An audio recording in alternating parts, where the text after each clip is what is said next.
We're calling this meeting of the board back to order. And just a reminder, I'm not going to reread the policy around electronic meetings policy. However, I would like to remind all directors that you are assumed to be present and participating in the meeting if your camera is on and your mic is off. If your camera is off because of connectivity issues, please make sure to note in the chat to the corporate officer if you leave the meeting and when you return to the meeting. Otherwise, your box is not shown on the live feed or the recorded feed after the fact. So you are assumed to not be present in the meeting if you are not seen on the screen. I hope that's clear for everyone. I do get that we have to turn off our cameras. I turn off my camera if I'm eating. And so that is perfectly acceptable. But I did want to mention that to everyone for the sake of the clarity of and transparency of our meetings. Thank you very much. With that, we will reconvene this meeting and move back to 8.4, which is an item that we deferred yesterday after some questions were raised around the Fraser Valley Regional District Regional Growth Strategy, Fraser Valley Future 2050. And this is a referral for acceptance. And Director Pettengill had some questions yesterday that staff have gone away and have come back with. So if you could, I'll turn it over to you. Sure, excellent. Thank you. So my name is Claire Dewar. I'm a senior planner here at the Squamish-Lillooet Regional District, and I will speak to the request for decision report regarding the Fraser Valley Regional District Regional Growth Strategy referral for acceptance. So in accordance with section 436 of the Local Government Act, an affected local government must, within 60 days of receipt of this notice and by way of a council or board resolution submitted to the Fraser Valley Regional District Board, formally accept the regional growth strategy. And if an affected local government fails to act within the period for acceptance, it is deemed to have accepted the regional growth strategy. I think I will just highlight a couple pieces around signatories. So there are 6 member municipalities and 4 adjacent regional districts that are signatory to the Fraser Valley Regional District Regional Growth Strategy. And their draft bylaw has received second reading, and thus this referral for acceptance.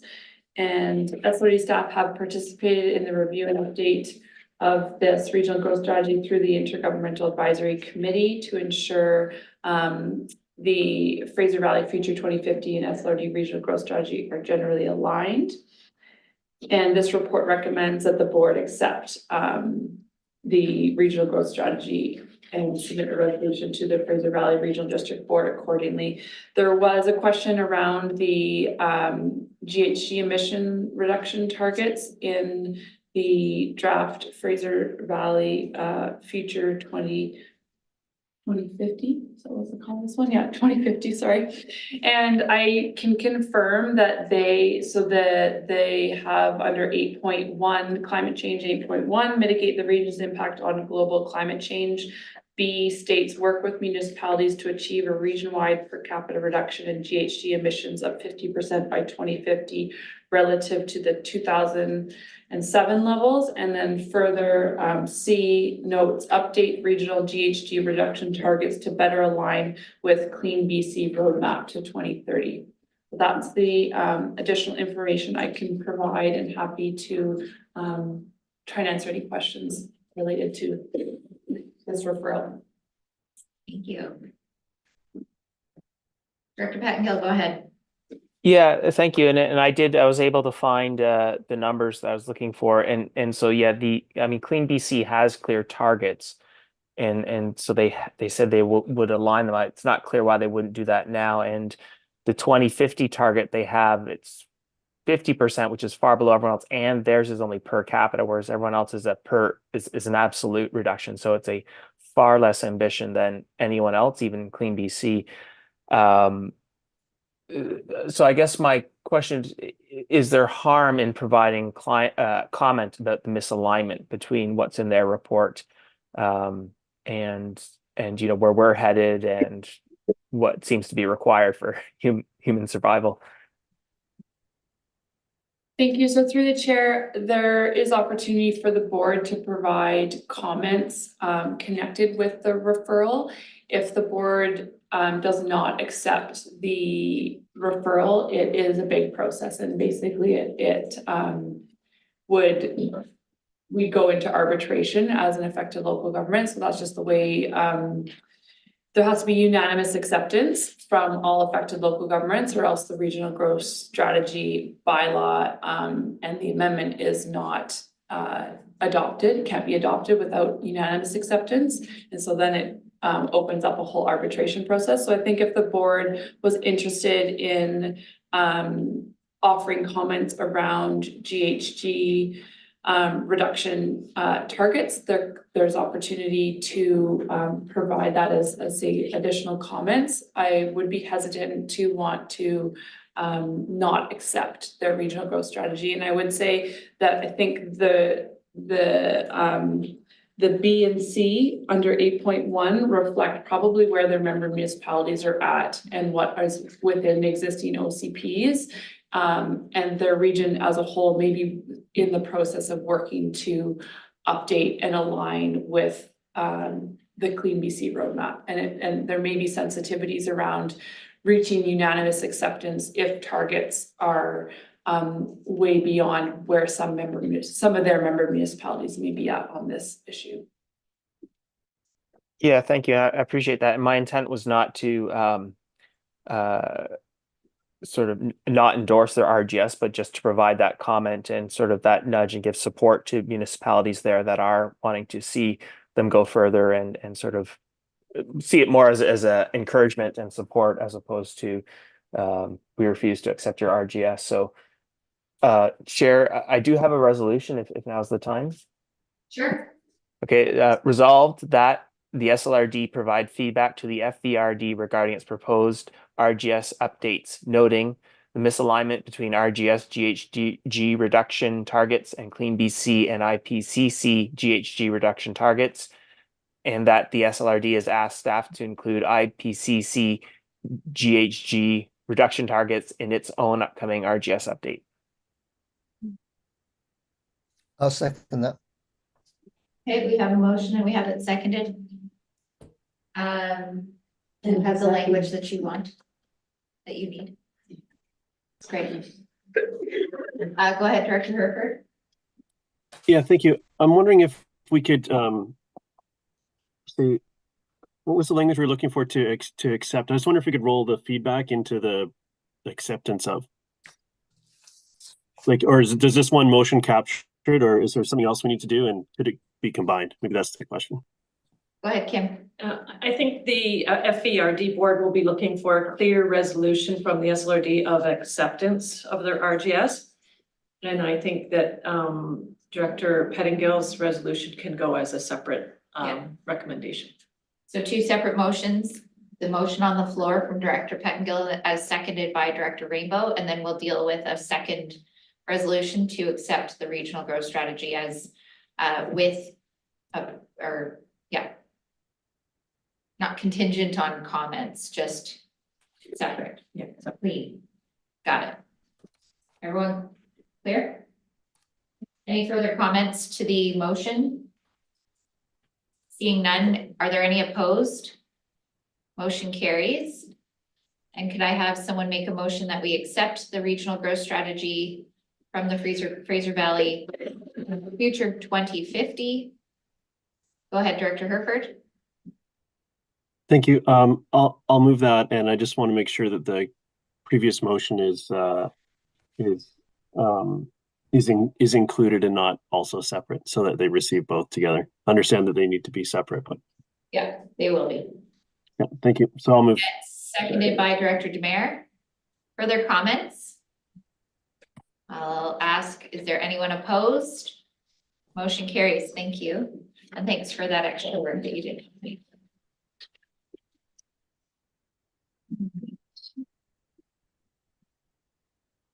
that where we're at? Okay.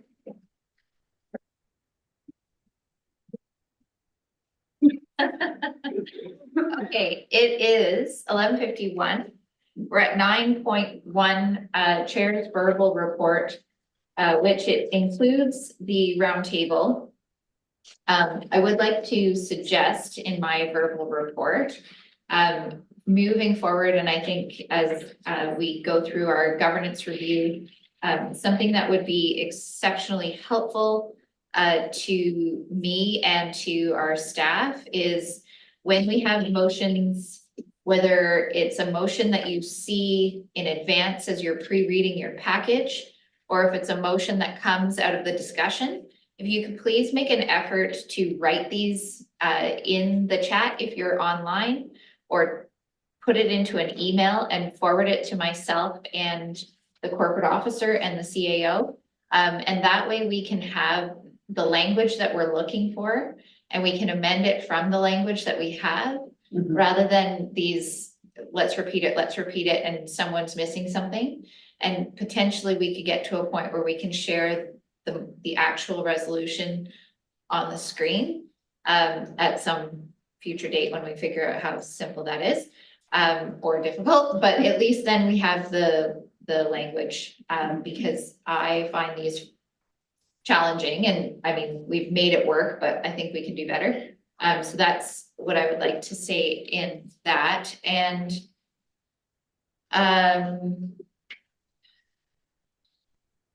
that's it for my section. So let's go to the board roundtable. We'll start area A. Okay, I've got it written. All right. You don't have to share it though. So this is, back in the late 1990s, a Bridge River and Lillooet BC Hydro Trust was initiated. It looks like in 2004, the initiative for some reason fell through. SLRD Area A and B and the District of Lillooet were involved, and documents were forwarded to previous director Debbie Demare. Urban Systems was involved, as there are studies that they created in the documents. I am now looking for a similar trust for Area A. I have sent correspondence to our MLA Jackie Taggart regarding what the process would look like, as it's a provincial government that we'll have to work with on this. BC Hydro is also aware of this initiative. This is the time for Area A to research this and move forward, as we are in the eyes of the provincial government with the major Detroit Dam project taking place in the next couple of years, with completion is scheduled in 2032.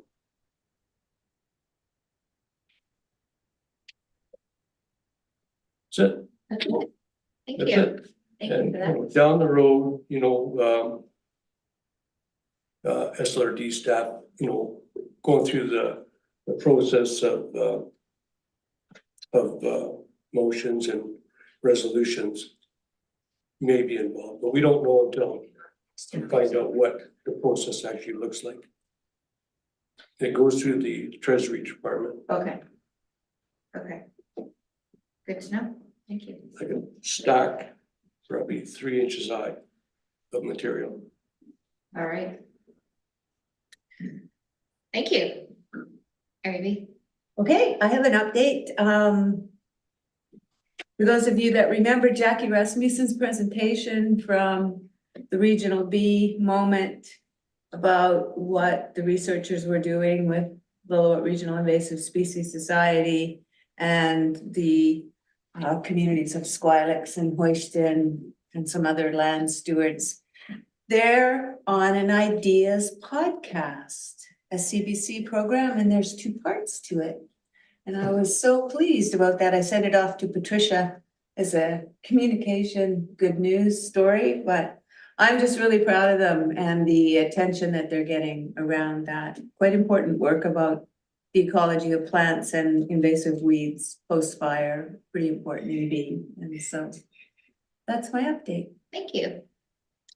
Let's go to Director Mack for Area C. Thank you.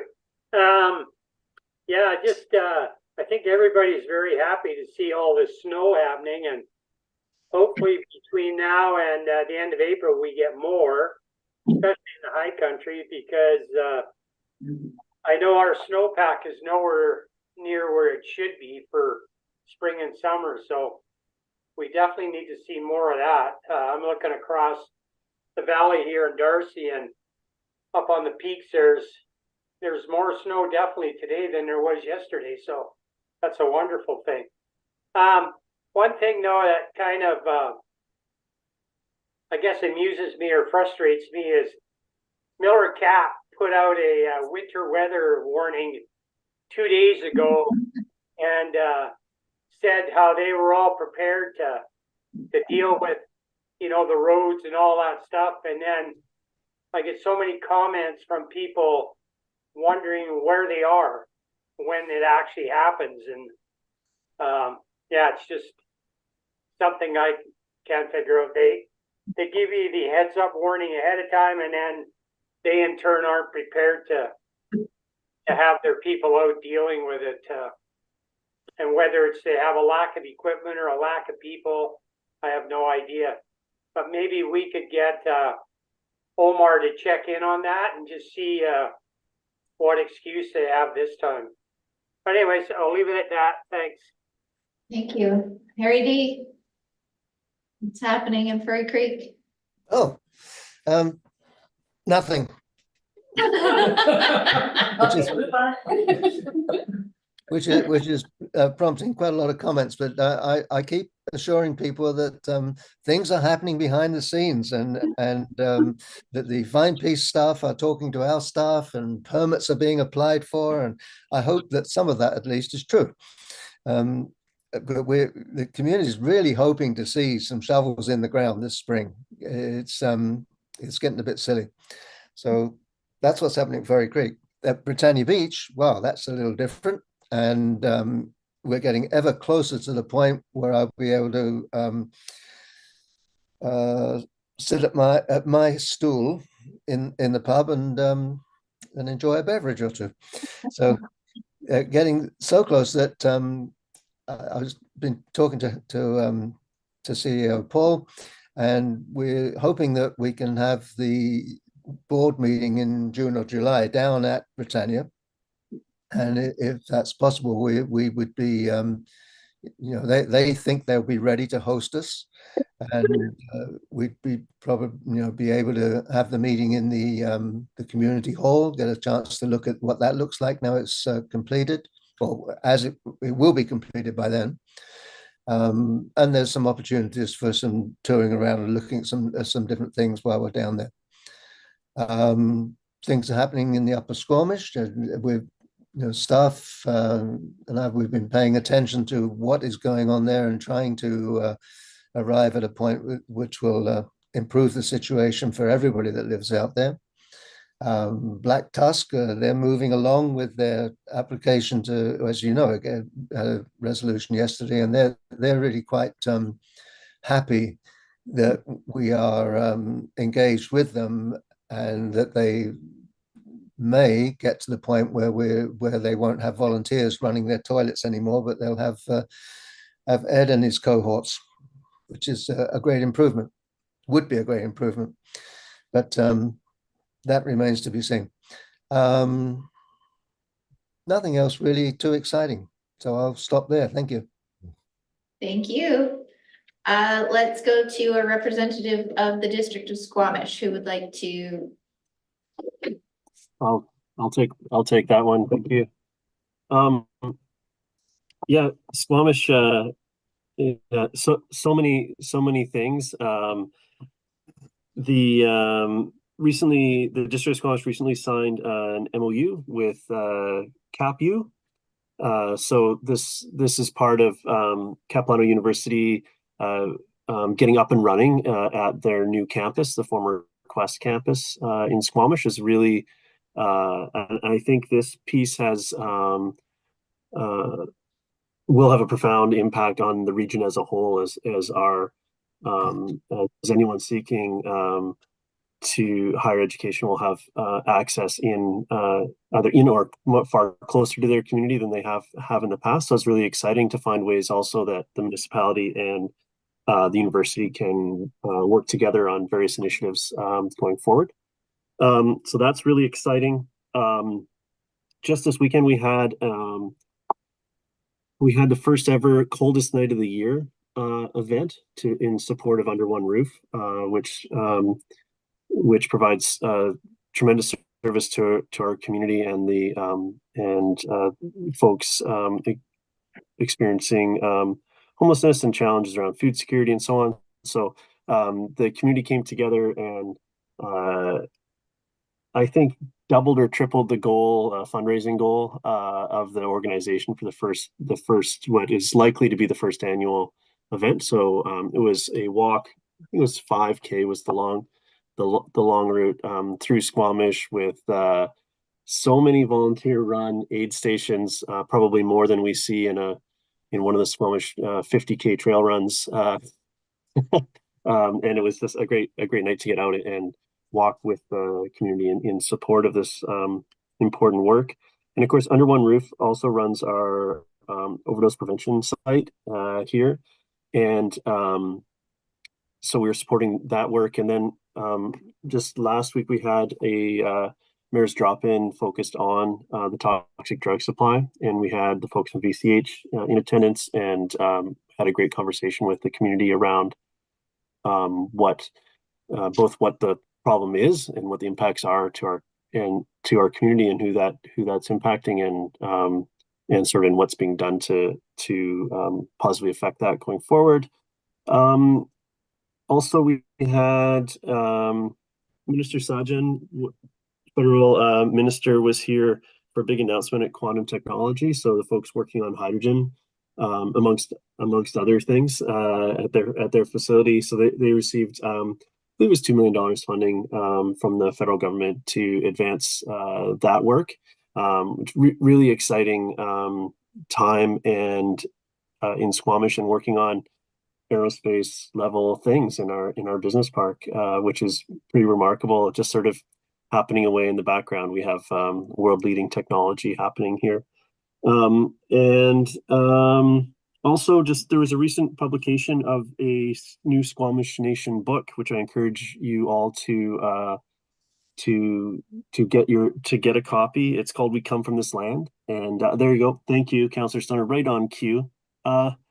If you can unblur your background, I'll talk about it a bit and stretch this out until director. There we go. That's what it looks like. And it's a Squamish Nation story. So I encourage, and look at that. Oh, so much. It's beautiful, and I think is I haven't consumed it all yet, but I think this is something that should be considered mandatory reading as we move forward doing our work and continue our learning. and where's it available? Where is it available? The Little Bookshop, we know for sure. That's Councillor Stoner. So it's on 2nd Ave, just a block north of the Municipal Hall, and it's likely to be in other places as well. So it's just been launched, and as word spreads that this is a thing, it's likely to start appearing in bookshops, and I'm sure that it may also be available at Squamish-Lillooet Cultural Center. Just feels like a fit, but I don't know. So I do know that it's at the Little Bookshop on 2nd Ave. I'd suggest it's probably available there as well. Suggest, but I'm not an expert on the happenings there, but I suspect that that's well aligned with their purpose, so I should be there. Okay, Anyways. everyone's got a book to read before the next meeting. There it is. We've got one. We've got Sorry. one here in the There you go. house. All right, everyone has to read it before the next meeting. All right, we'll add it to the agenda. Thank you for that, Director Herford. And I'm gonna go way north to the District of Lillooet for your board roundtable, please. Hey, thank you. So first of all, I'd like to apologize for some of the technical challenges I've experienced today. I've been in and out a couple of times. So in Lillooet, we're just beginning our budget process, increases and decreases to department fundings, different departments. And, we really engage with lots of community engagement with regards to this. It's yeah, it's an interesting process. We're slowly filling our staffing positions. We have a few more to go. We're still looking for a CAO and fire chief. So those are our two big ones, but relatively we're getting, I feel like we're getting ahead of the game again. Big news is Japanese Heritage Society will be doing some major renovations to the Miyazaki House that will showcase the Japanese history and internment caps in Lillooet. It's going to be a huge project, and they would like to start, I believe, in about April. So as always, construction and just having people to oversee these renovations will be the biggest challenge, I think, but it'll be interesting, and I hope to do a regional moment on it upon completion. That's it for me. Thanks. Thank you. Do we still have, Mayor Richmond from Pemberton, can you give us your update, please? I'll keep it really tight. We're also deep in the budget process. We have an open house on Tuesday coming up with regards to the budget, so hopefully we'll still see lots of folks out for that. I had the pleasure of doing a walkthrough in the new childcare facility. It's almost ready to go. We're waiting for final permitting, final sign-offs, but all the furniture's there in boxes and everything's, we're just working on some of the deficiencies. So it was really cool to see. You know, it's interesting. This was a long road to get here. There was a lot of advocacy, a lot of work with staff, and we were fortunate to get this grant money. And it's really, really, really, really important to the community.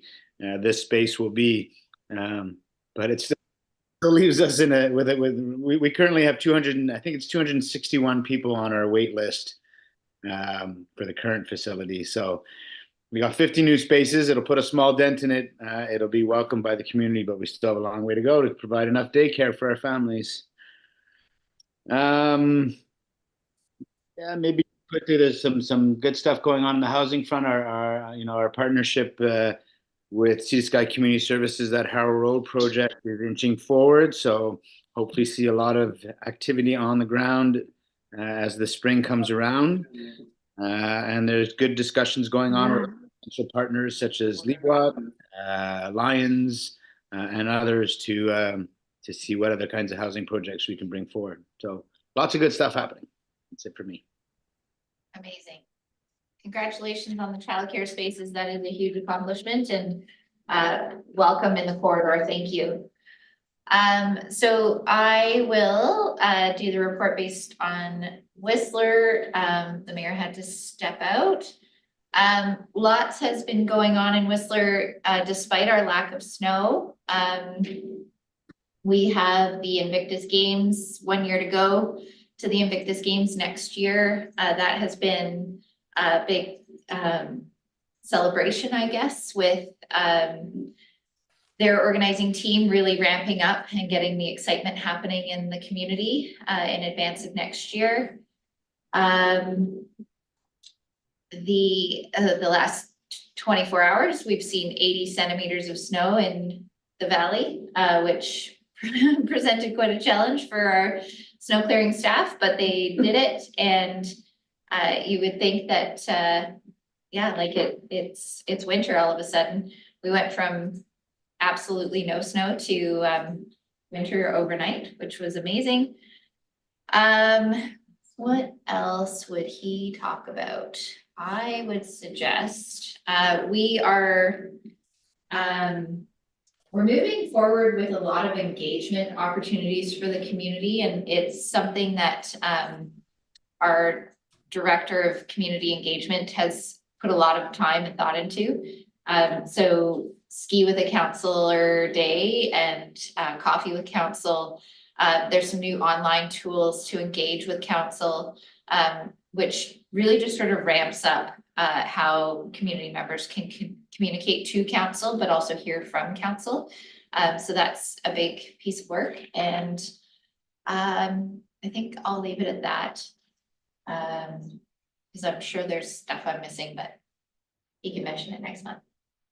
Okay, with that, let's move on.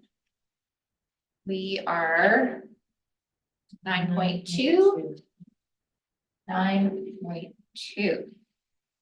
This is a director's report regarding the House Sound East Incorporation and Director Rainbow. Did he leave? Oh no, there he is. He's there. Sorry about that. Okay. So in the last while, I would say in the last few months, I've had several questions from people in Furry Creek and in Britannia Beach talking about incorporation. We should incorporate. Clearly, it's a very complex process. It was, as I said in the report, there was a group that looked at it about 12 years ago, and they very quickly came to the conclusion, without any help from outside, that they were too small and it wouldn't make any sense at all. But things have changed since then, over the last 10 years.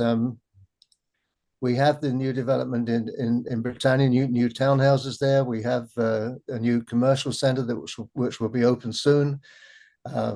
We've zoned Britannia South and Furry Creek for an incredible number of new homes. And as Chair Ford mentioned yesterday, we're basically dumping a new town in that area that's at least the size of Pemberton, maybe a little larger. So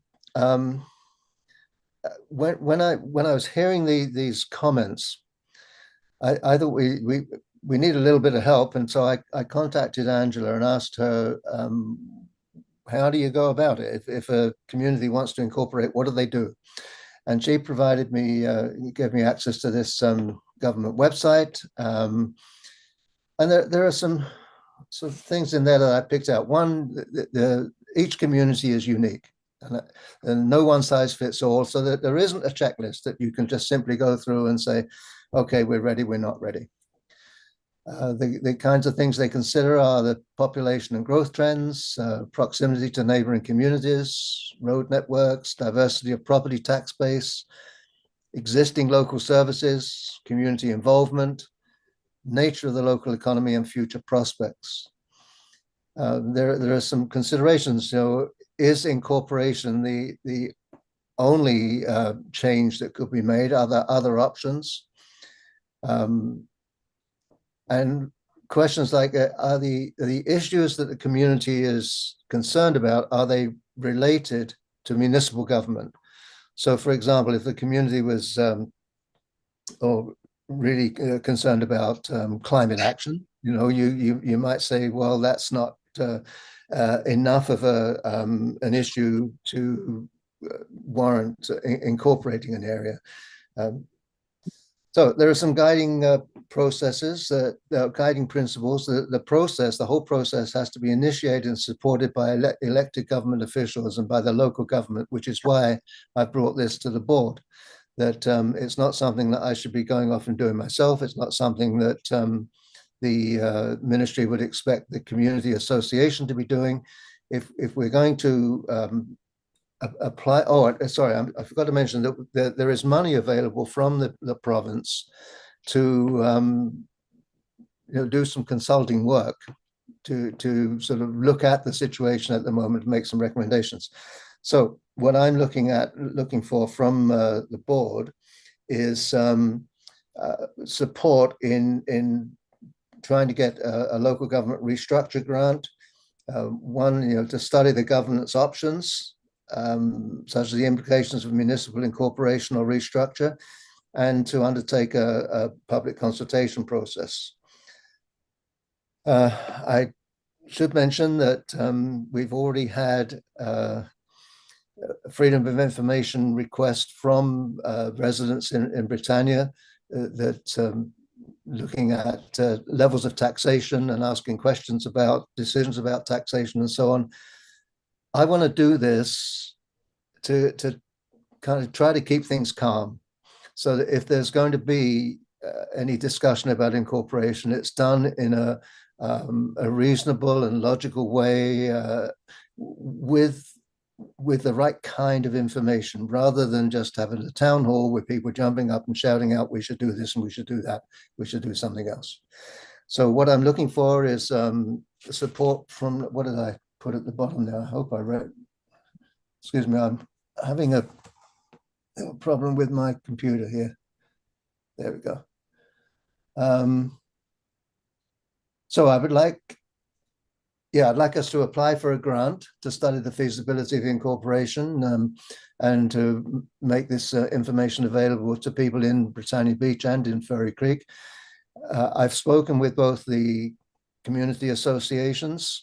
I've stressed with them that what we're not talking about is an application to incorporate. What we're talking about is just getting some information and to enable us to have a good discussion about the prospects. So my motion is that staff be directed to make the first contact with the Ministry of Municipal Affairs regarding a potential preliminary exploration of a municipal restructure of the existing unincorporated communities of Britannia Beach and Furry Creek and the proposed community of Porto Road in electoral area D. So I'll be looking for a seconder for that, please. Okay, the motion is on the floor. It's seconded by Director Mack. Do you want me to? I'm going to turn it over to CAO Paul to give us her thoughts before I go to questions. Hi, everyone, through the chair. I actually, Kristen's here. She's been involved in this conversation quite a bit. I'd like to flag that this would be a big project for staff. And now that's not including applying for the grant. Right. That's different. There's two possible motions here, one for the grant application and then the other one to start preliminary conversations exploring it. I think that's what the feasibility study would do. It's advanced, but I would like to hear from Kristen to give some background to the team. Thanks. I don't have a whole lot of background. I have been involved in looking at the steps, and I think what Director Rainbow puts forward is a good first step. I think it's too early for the grant. I think we first need to talk to the ministry. And his wording is perfect because it is very preliminary, and we can certainly start those conversations, and whatever grants are available, we'll find and bring that back to the board. Thanks. Thank you for that. Now I'll go to questions from Director Stoner, then Director Herford. Yeah, thank you, and appreciate that staff context. I think my question then is, even with this being like a preliminary conversation, it is still work, and appreciate that there's potentially some grant funding down the road, but funding is only one portion of the capacity equation. And so I'm just curious how we address this relative to other priorities in the work plan, and if this is going to displace anything.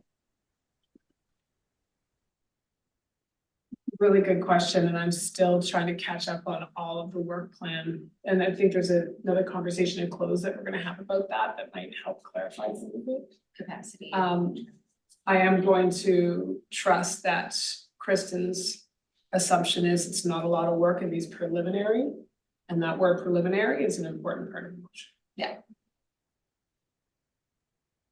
Thank you. I'll leave it at that. Thank you. And Director Herford. Yeah, thank you. I'm supportive of this initiative. I when I initially raised my hand, it was going to be that question around capacity and how much work this is to sort of in this initial stages as we've discussed capacity.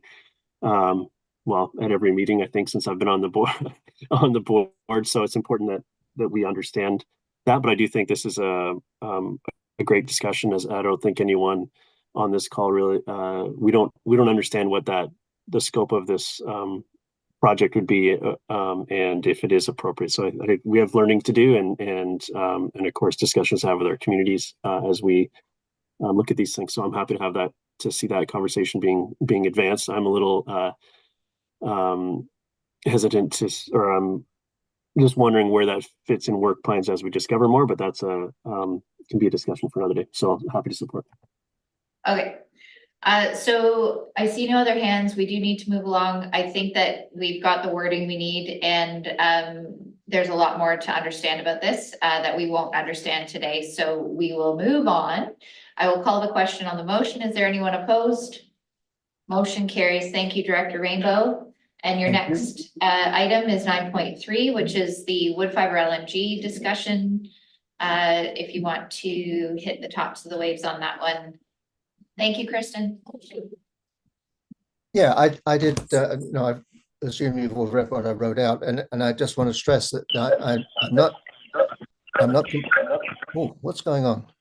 It's okay. There was someone on the phone. We've muted them. Go ahead. Oh, okay. This is not a complaint about anything that happened in you know, how we got to the point of people in Britannia making the complaint. I think the wood fiber did the right thing. They applied to who they had to apply to, which was the District of Squamish. I think the staff did the right thing there and processed it.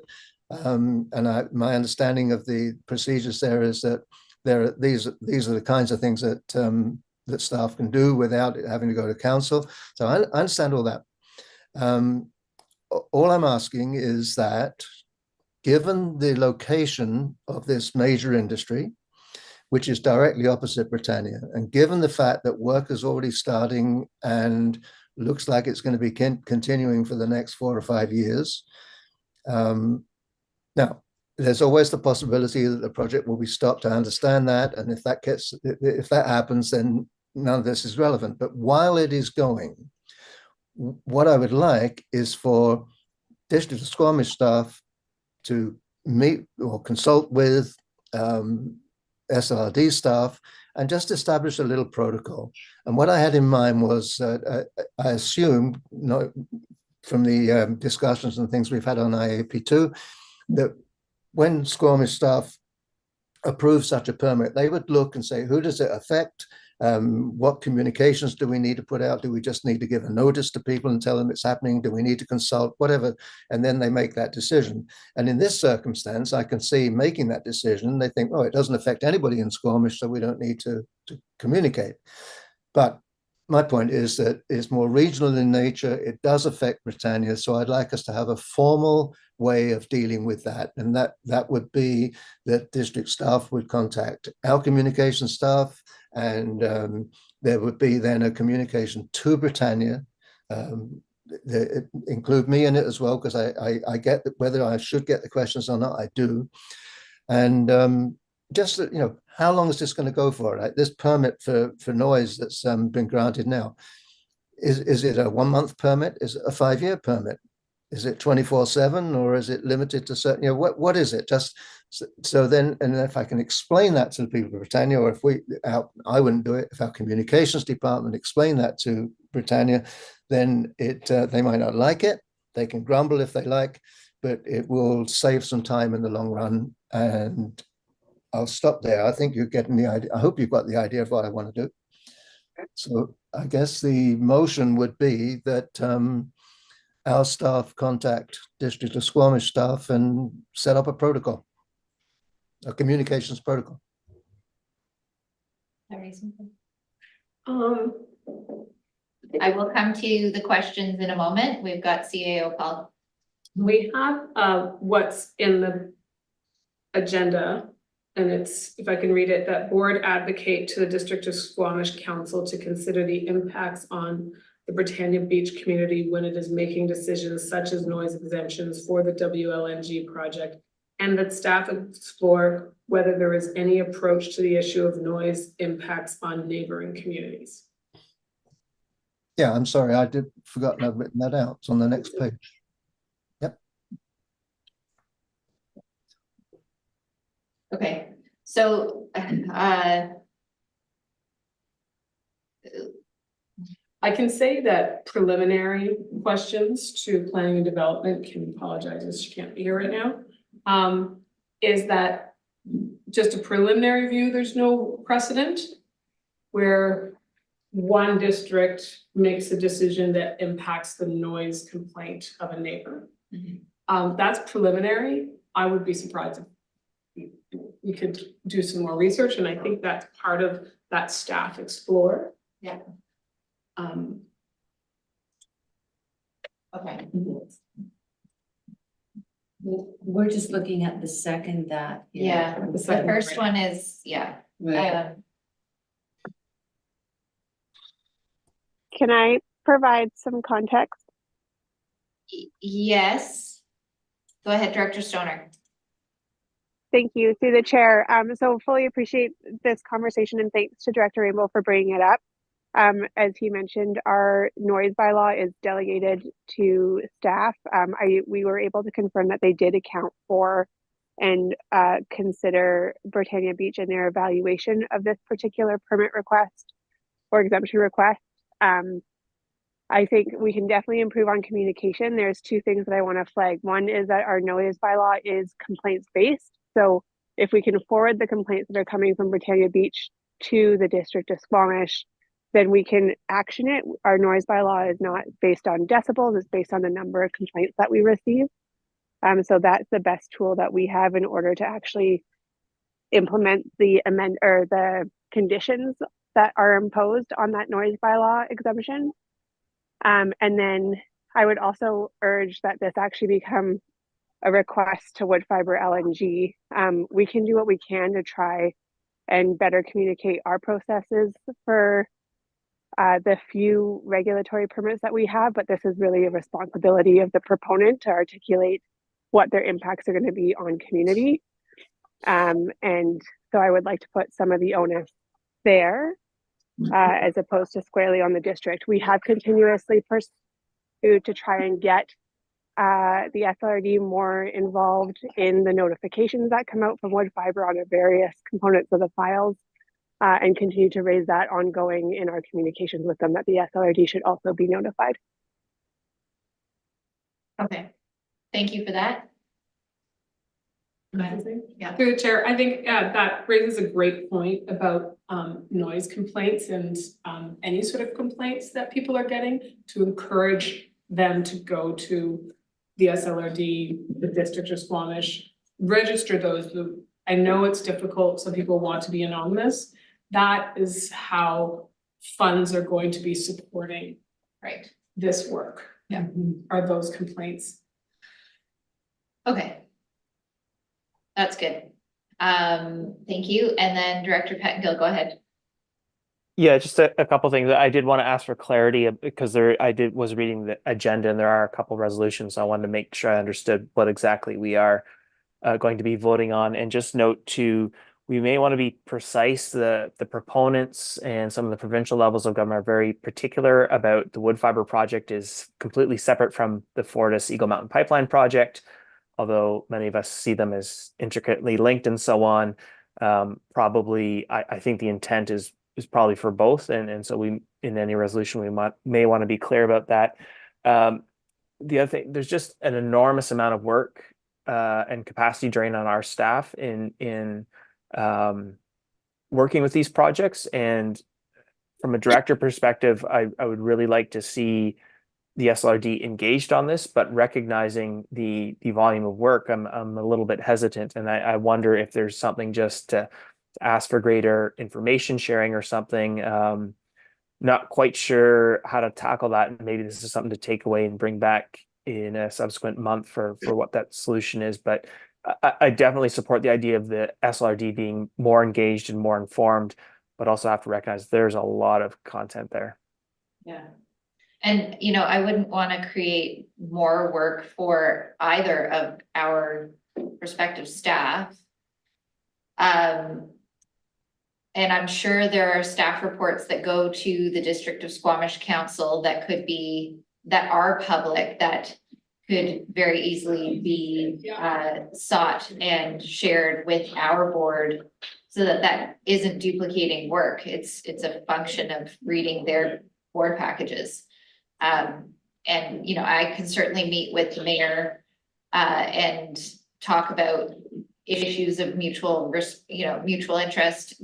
The director of Area D can meet with the mayor and not involve too much extra staff time at this point, because if the information is already being produced and shared with the community of Squamish, why not share it with the community of the SLRD as well? These are all records of public interest, and so it's certainly incumbent on all of us to be aware of that. However, it's not always easy, or we don't know what to look for if we don't know that it's coming. And so it's certainly something we can do, and I can do as a board chair to share that information through the channels that I have as well. So I will go to Director Herford, and then I'll come back to you, Director Rainbow. And we do have to get on with the agenda because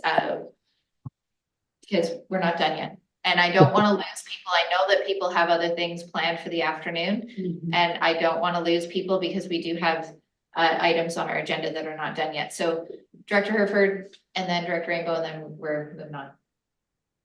Thank you, and thank you to Director Rainbow for bringing these concerns forward, and Director Stoner for her assessment that some of this work lies with the proponent. And I think that I'm supportive of, I'll support this motion to make sure that to me, it's just making sure there's channels of communication back and forth. And there are lots of documents that we, that the District of Squamish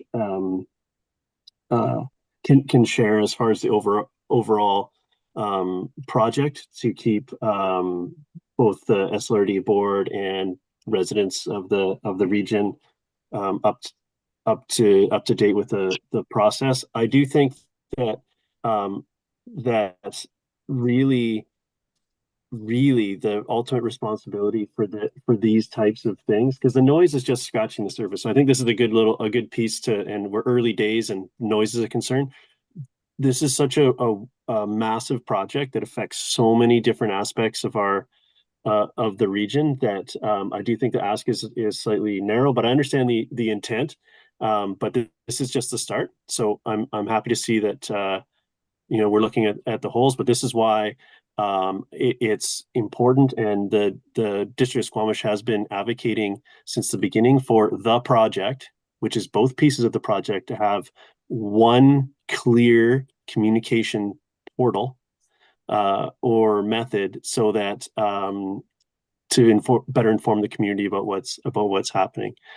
I mean, we had a discussion at yesterday around TUP, and it was adjacent to the WLNG site, but a Fortis piece, but in a different jurisdiction. Like, there's so many pieces of this that need better, clearer communication, and I think that these two local governments can work together to improve that slightly, but really this highlights the challenges of the project, and they're not meeting the bar of public communication. So I'd like to be able to provide that feedback as well.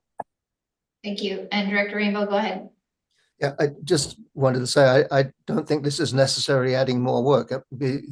Because we didn't know what was happening. We got complaints. Kim got complaints because they thought that it was the SLRD bylaw that was noise bylaw and so on, and then we directed the complainant to call the District of Squamish, and which they have done. We know that there's that complaints process. So what I'm trying to do here is just sort of smooth things out a little bit and make sure that we're both entities are talking to each other, and that we try to minimize the amount of concern as we go forward. So I appreciate all the comments, and thank you very much, and I'll shut up. Okay, so I think the motion, did we move it and second it? There's two. There are two motions here. Yeah, I think that. We've moved the second one. And do we have a seconder? Do we have a seconder? Director Demers seconding the second that. Jenna, is that a legacy hand or are you wishing to speak to the second motion? Director Stoner? Sorry, that's a legacy hand. Okay, so I will call the question. Is there anyone opposed? Motion carries. Do we want to handle the first? Or, It's a pretty massive ask. Director Rainbow, I'm gonna suggest that we, shelve it? Yeah, I'm happy with that. We've made a first step and then we can see how things develop. Thank you. Good, good. Everyone good? Great. Before we break for lunch, let me get Kristen. Don't go anywhere. Why? What's happening? Just sit tight for a second, Tony. We're about to embarrass some people. It's gonna be great. She actually might not come back.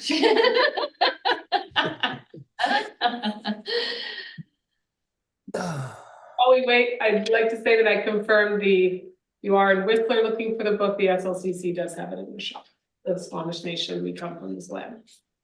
Is it available on Audible yet? How much is that book? It's a book, so it kindly puts it right there, and I'm so old that I'm $35 Canadian. It's also available online on the Squamish Nation website. Oh, okay. To purchase purchase. and have it mailed to you. Yeah. I can't get it from Amazon? Well, you could, but you could. Why would you? But don't. Where did that money go, Tony? Don't buy it from Jeff Bezos. I would say. I would rather buy it from the SLCC. Or I a was- small. I- Or a small independent bookstore. Yes, or a small independent bookstore. We love our independent bookstores. Yeah. I was shopping for a book from Soon. All right. a small publishing company and talking to the author. And she said, well, I could send it to you. It cost you $45. She said, but why don't you get it from Amazon? It's cheaper. No. Okay, no more talk of Amazon. Yeah. No more talk of Amazon. All right, so it is with grateful appreciation, in no particular order, that we acknowledge 10 years of service to the regional district. 2 of our employees have celebrated 10 years in our organization, and it is my honor to thank you, Angela Belsham, for your 10 years of service to the regional district. And with that, I would like to give you the certificate and handshake and hug. Yay! Thank you very much. Thank you. You've held many positions in this organization and you have had an enormous impact on the efficiency and the direction that our organization has taken. But you've also brought a lot of happy memories to many of us and many of our staff, and you've made this place a wonderful place to work. So thank you very much. Thank you. Thank you.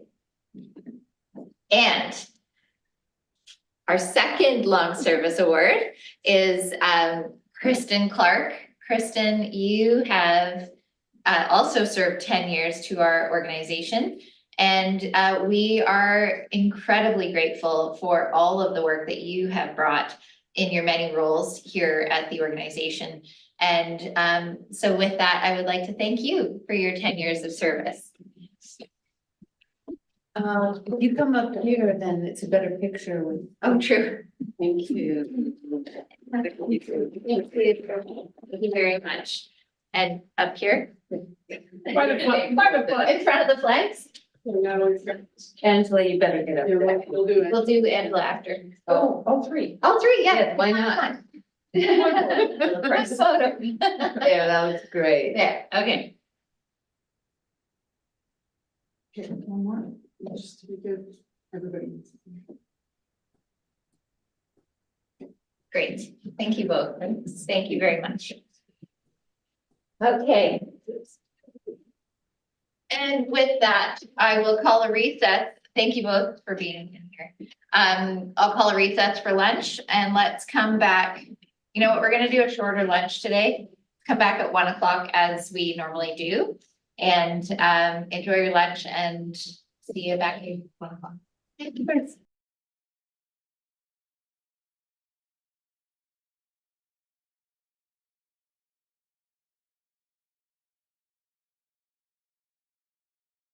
And Armand is gonna be a few minutes late rejoining. He'll turn his camera back on when he's actually back.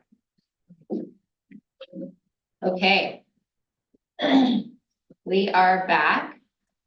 I just want to double check that Director Rainbow and Director Crompton are back with us. We know Director Herford is not yet, but will be shortly.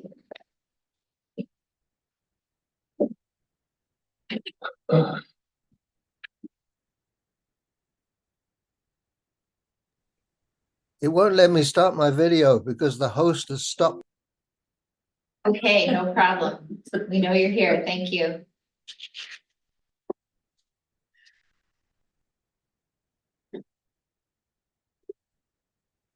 Okay, everyone else, Jack, you here?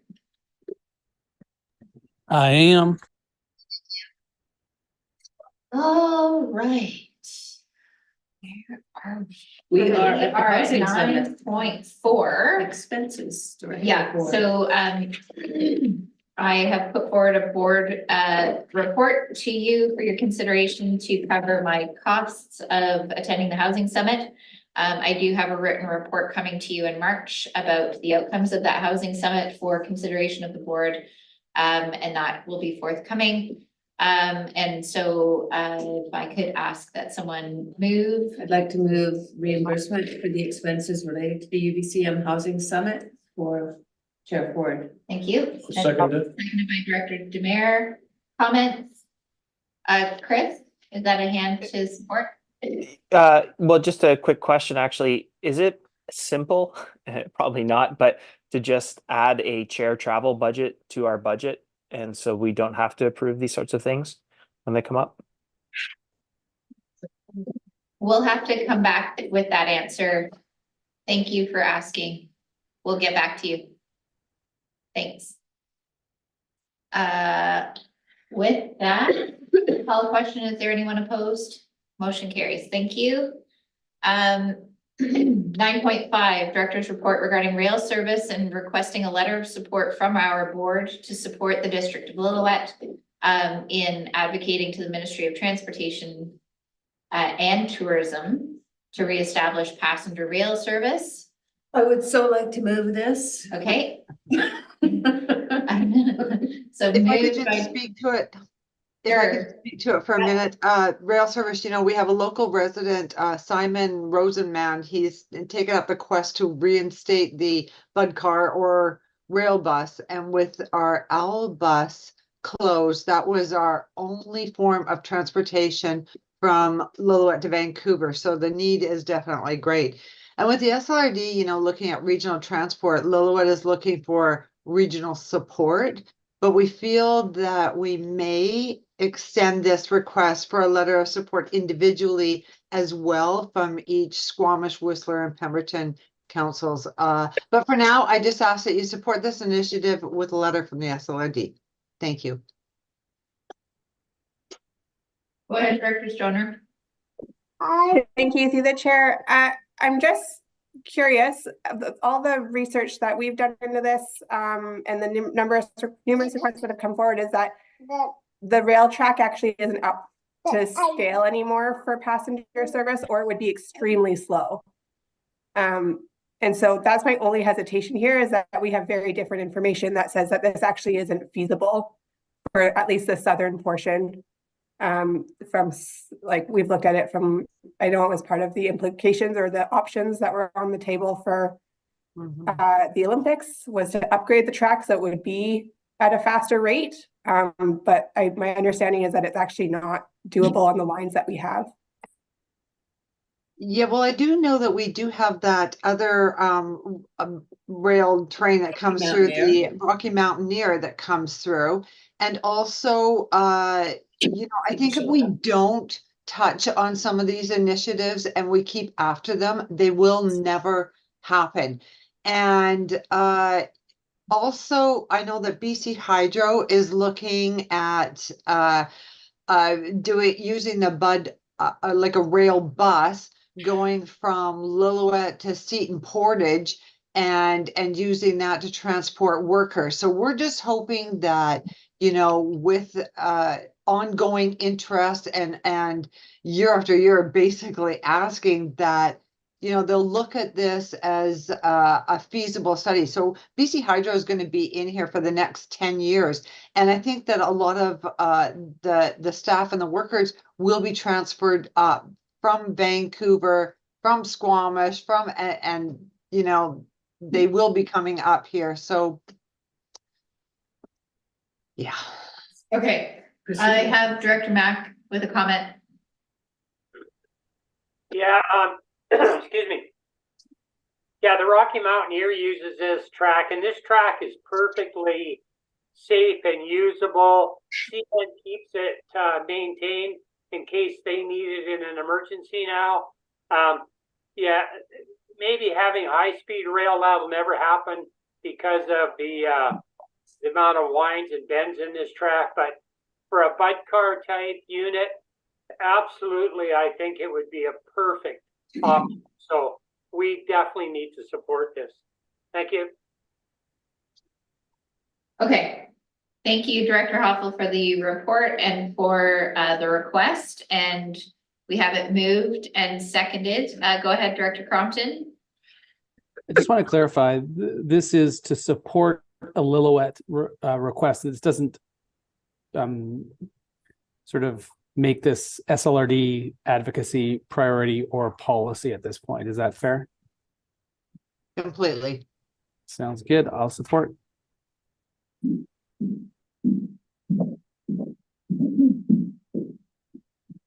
Frozen. Thank you. So we have the mover and seconder.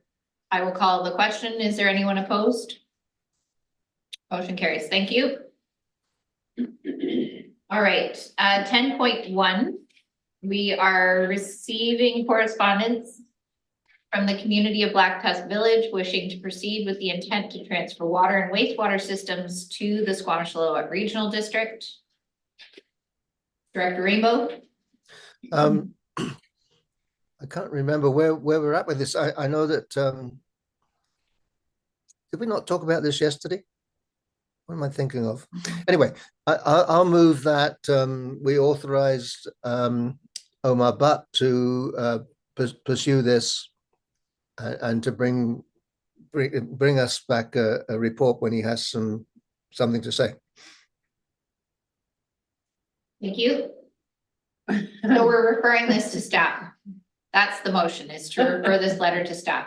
Is that correct? I'm comfortable with that? That's whether. Okay. Yeah. I want to more than just refer it to staff, to give staff the assurance that we support this this notion, this idea. I think that's captured in the motion. Is it? Okay. Thank you. So moved by Director Rainbow, seconded by Director Birch Jones. Any further comments? Any opposed? Motion carries. Good. Okay. 10.2. This is a request for funding from the Downton Lake Fire Loss Working Group Service Establishment. So, yeah, what they're requesting is something very similar to what happened with Catalina Creek. They have a fund that they could draw from, of course, paying it back at an amortized yearly basis. So what I'd like to see is very similar to the last proposal, is to accept the resolution and refer to staff. Not the resolution. Sorry, I haven't got my thing shut down here.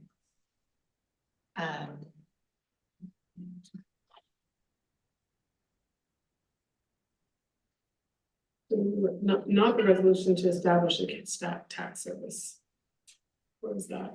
That's what's in the agenda under 10.2. That's what I wanted to ask about. Yeah, we So can't are we have assuming, that kind of direction from a outside group. I would rather this come through as considered by staff and come forward as a recommendation to the board from staff. Because there's a lot more that goes into this than, like, where does the money come from? Do we borrow the money from MFA to? Yeah. I mean, that would be the plan, yeah. Okay, it's too late for this year's budget to do, like, the MFA application process. We're only 3 weeks away from that board meeting. And I think the application is probably closed at the end of last year for this year's funding. So it would be next year's. Okay, funding. so, yeah, Can we refer this to staff and ask that staff come back?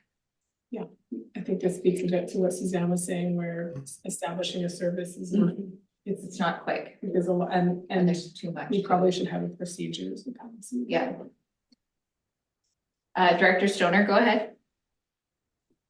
Thank you, through the chair. Yeah, I'm concerned about this request on a number of levels. I think it is a huge amount of staff work. The timing is off relative to our budget, the MFA. And I think it goes far beyond what we typically do as a local government in terms of providing service and recovery service in this particular situation. So my preference would be to remove receipt. Move receipt.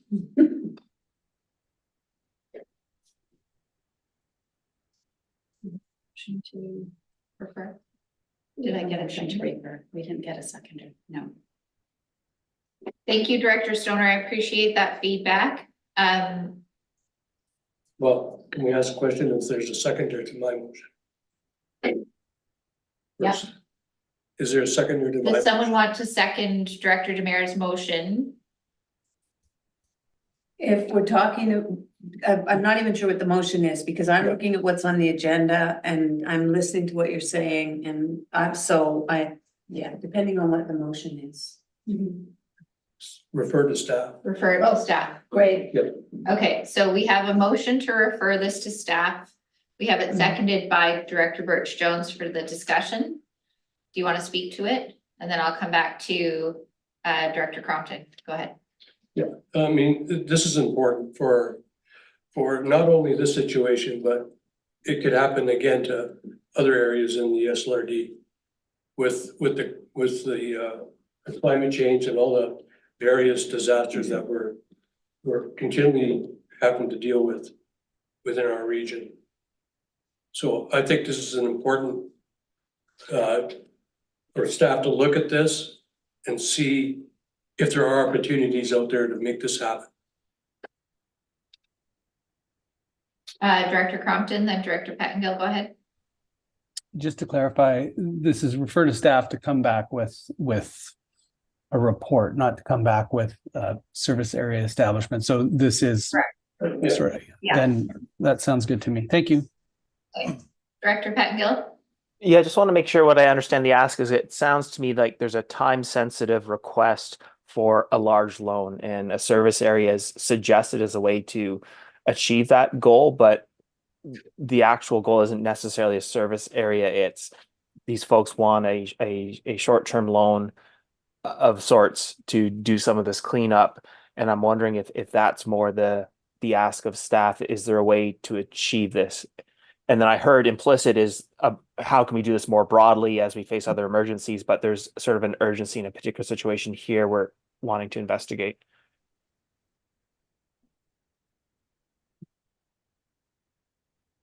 Just a rebuttal on that. In the second sentence or paragraph, it states there are, of course, many details to be worked out in such a plan. However, we're looking for an agreement, approval in principle, and confirmation of the technical ability to do so within the various legislations the SLRD must follow. And I think that's the main takeaway here. And I think referring it to staff will answer that question. Okay. Go ahead. Through the chair, I think one thing that I'd like to just point out is the timeline here of expectations, where we're talking about work that I believe is looking at happening this spring that needs funding. And referring to staff needs to look at all of the stuff in the queue and ask the board, is this something that bumps something else down and we prioritize it? My concern is the timeline of this, because it's addressing something that people are immediately trying to accomplish in the next 3 to 4 months with removal of. And we know that establishing a tax service area takes months, if not years, right? Just by the way. Yeah. Okay. Go ahead. Thank you, Chair. And it requires elector approval. Right. One of the reasons why it takes so long. Yeah.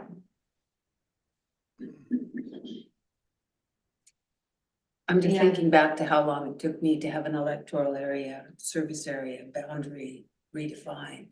And so I'm getting the urgency. The purpose of it is to get this report, and if it could come, you know, like, how long would it take to put some bullet points together to reply back to this group? Right. Sure. Right, it's not go out and do it, it's just come back with what are the technical abilities to be able to do this project? And you can list out whatever constraints there are, if there are any, or opportunities that there may be. We have experience with how long it took to get other service establishments in similar situations. I think that this one might be a bit more complicated alone. Right. Yeah. Yeah. Okay, Director Stoner, go ahead. Yeah, I would support the motion on the floor in terms of referring to staff for a response in terms of the timeline it takes us to establish a service establishment bylaw, and the MMAF funding cycles. I think that'll just help clarify what our ability is or the challenges that we have to move as quickly as is being requested or is necessary for this particular recovery effort. But that would be the only refer to staff that I would feel comfortable with at this point. I don't want it to come back to this board table personally. We know what the constraints are. We know how difficult it is to do this. But I would be happy to refer to staff.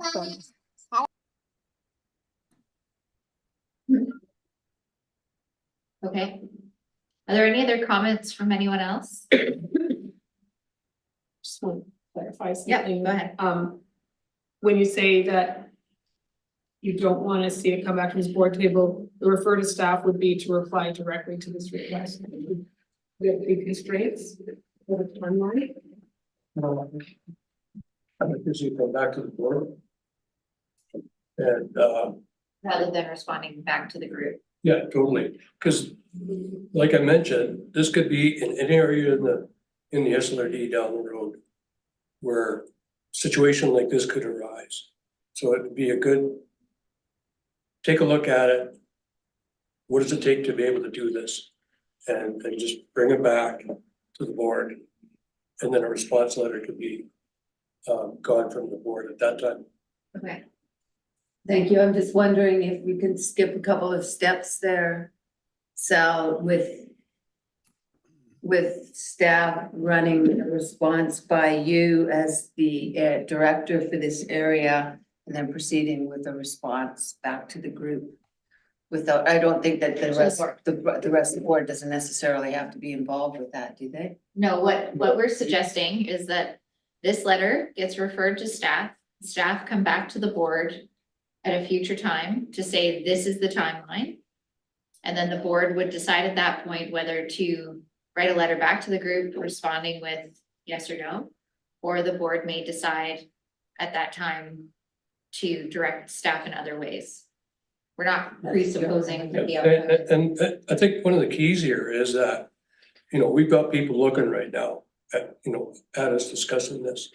And I think it's important for the whole district to listen to this in the year end. And the one way to do it is through documentation. Director Crompton, go ahead. Just want to say that establishing a service area is something that's in provincial legislation and our staff understand. And so if what's being asked is how would you establish a service area to cover this cost, I think probably staff could prepare that response right now and share it. And I think what we've heard today and what we know from the past is that it's extremely labor intensive. It takes a very long time. It requires electoral approval. The response, I think, is well understood already, and having it come back here seems like it's just another step in the process that may not be required. Okay. Did you say, Kristen? As for the process? Yeah. Or what you're hearing as far as Right. the Thank you. preferred outcome of this motion. Well, I think what we're hearing is there's some interest in the community for a service. And typically, when we hear that, we can either do, work with the community to get a petition to bring to the board, and then the board decides how they want to proceed. Or the board can choose to initiate it themselves, still need to get electoral approval through a Senate vote. So those are kind of the two processes. I think we're hearing there's some community interest, but I think it's fair to say, to establish a service in time for 2025, it's probably too late. Yeah. We're really looking at 20, unless all stopped, like if we pulled out all stops, maybe. But it's just like the very beginning of a long process, like what is the community interest? And what kind of loan are we looking at? And what does that look like for, what would that tax impact be? And we need to work with our finance department. They need to have capacity to work with, other parts of the organization, get all that information pulled together. Yeah. So 2026 realistically is the earliest this could be put in place without pulling out all the stops and making staff available. And knowing what we have as far as we've already made 16 motions in the last 2 days about other things that are, and to your point, Director Demare, for those that are watching, this board does care about the people who have been affected by this. This isn't a matter of us picking winners and losers or us saying that we don't care about this request, but the capacity of our organization to service this request has to be weighed amongst many, many, many other priorities that are, and I hear you on the precedent that, this could happen to Pemberton tomorrow, or the Pemberton Valley, or the Squamish Valley, like it could happen anywhere, and we're seeing that it's happened in other regional districts, and how are those regional districts handling small groups of Adams Lake, how did they handle the recovery, and how did they handle helping with loans? And I don't think this is another thing to add or take away things that are already on our list of importance. And it's not to say that it's not important. It's just and I've received dozens of letters from the community, and Facebook messages saying that this is really hard for so many people there. And it's not that we don't care, but this is just a hard one for us to say, drop something else off the list of importance. Okay. So I would like to see a reply to them by the SLRD. Okay, instead of this motion, instead of Well, referring it to staff, or is that an amendment to mean- the refer to staff and write a letter? I would still like to see it to refer to staff and write a letter. Okay. I will go to Director Rainbow and then Director Mack.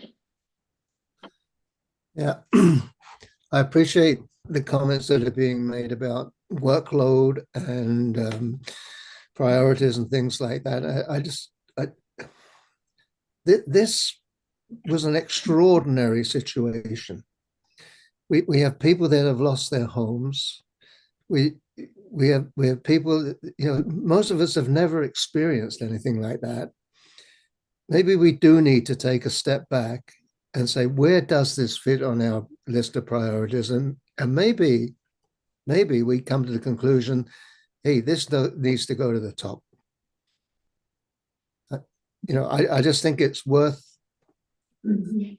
staff thinking about it, looking at what's happening in other electoral areas, looking at the things that are sort of numbers 1, 2, and 3 right now. And if we're referring this to staff, what I'd like to hear is when would we deal with this? And Kristen just said, if we pulled out all the stops, maybe we should. Maybe we should really push this through to try and get something in place for 2025.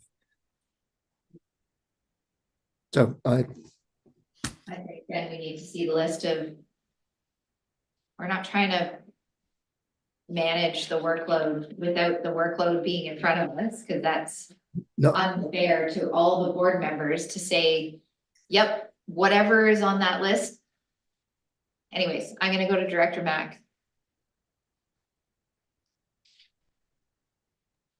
Yeah, thank you. Throughout yesterday and today, it seems that every time we bring something up that needs to be done, we're up against it all the time with staff time and all this sort of stuff. And talking to Suzanne the other day about some of the priorities in Area C, some of that stuff too was, we don't have a specific person dedicated to be able to take these projects on. And I think what we need to do as a board is let staff deal with the stuff they're dealing with now. And we need to hire a special consultant or something to that effect, that we can give up this list of 1 to 6, 1 to 10, whatever priorities that the board has or members of the board have, and say to that person, start knocking these off. 1, 2, 3, 4. Let's get some of these projects done. We've been working on some of this stuff literally for years, and it's not staff's fault that we haven't got stuff done. We just don't have the capacity, and we never have that. And we're a lot better off now than we were last year or the year before, but we're still behind on having somebody that can specifically spend all their attention getting each one of these things through, because the staff we have now are overwhelmed with the stuff that they're asked to do now. So I think we really need to have a discussion, in a closed session, just the board, and figure out where we need to go with this. Thank you. Thank you. We move on. So the motion on the floor is to refer this to staff. I think staff have heard the comments as far as where different board members feel the priority is. I think we will, did you want to add an amendment to not come back to the board, but just write the letter? No, it's going to come back to the board. Okay. So the motion on the floor is that this is referred to staff and it comes back to the board. I'm going to call the question. Is there anyone opposed? Motion carries. Thank you.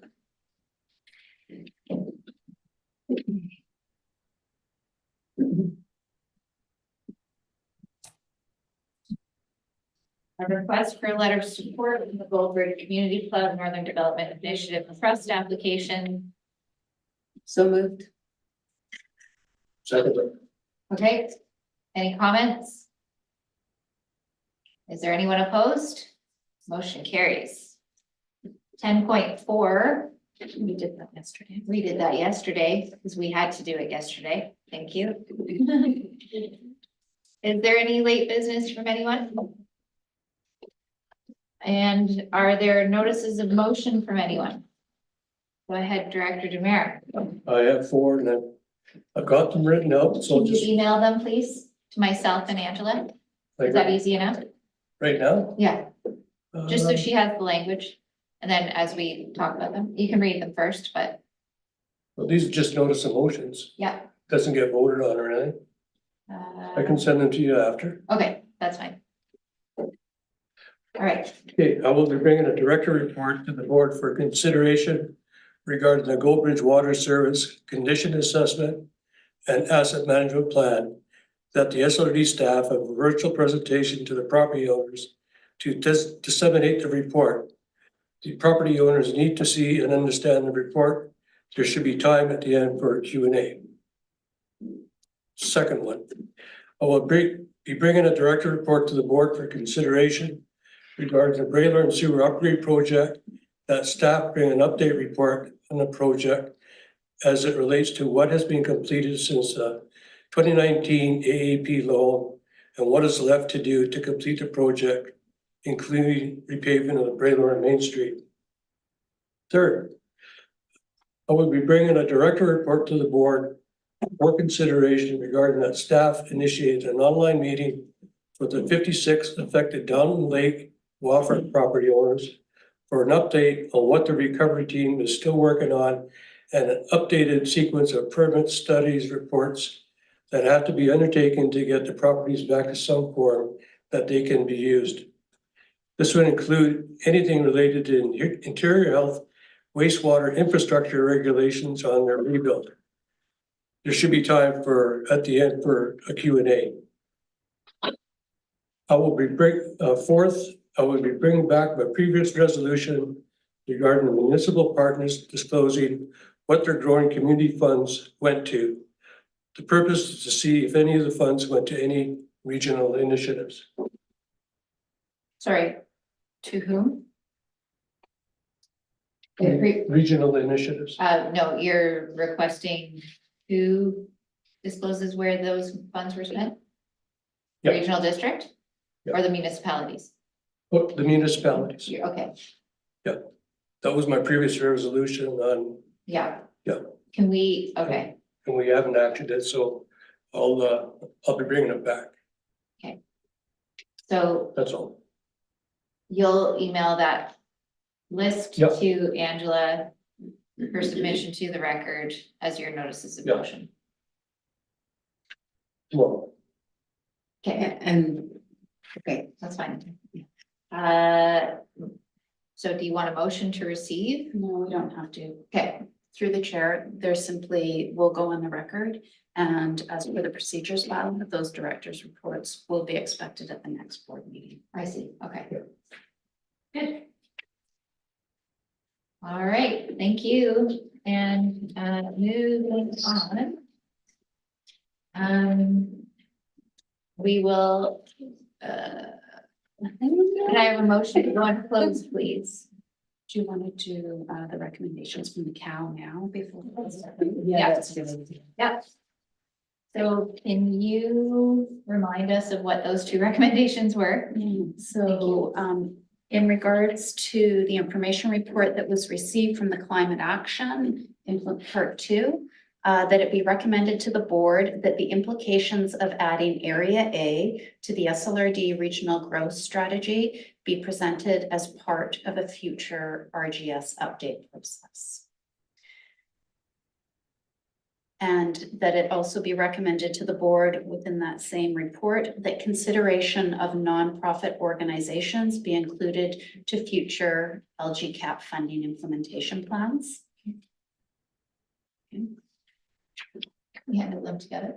Yeah, okay, yeah. And then do you want the budget one as well? Yep. Okay, and as the board reviewed the budget, that it be recommended to the board that staff consider existing bylaw enforcement capacity throughout the region and provide recommendations to the board for future needs. Okay. Excellent. Good. Okay. Any questions from anyone about the recommendations from the committee of the whole that are being recommended to the board or acceptance? Okay. I see no questions. Jenna, is that moving it? Moved by Director Stoner, seconded by Director Demare. Comments? Okay, are there any opposed? Motion carries. Thank you. And now I'll ask for a motion that we close this meeting to the public, please. Moved by Director Bridge Jones, seconded by Director Demare.